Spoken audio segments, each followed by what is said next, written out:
Hello everyone, my name is Thomas Gunter. I'm from Baltimore, Maryland. Around Lourdes campus, I am a resident assistant, which is an RA. I watch over the students around over campus, whether it be helping them get a package or helping them get settled in to campus life.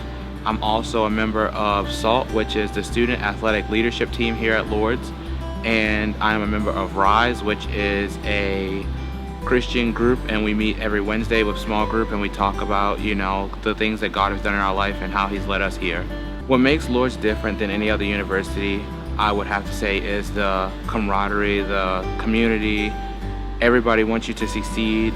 It's a smaller institution, which means that you can get to know your professors on a name-to-name basis, and it's not like coming to class and they don't know you. They just know Tuesday you had on a red shirt, but they only know you by your name. So after I graduate, I would like to become a social media intern for the New York Yankees, or I would like to become a college bowling coach at any university.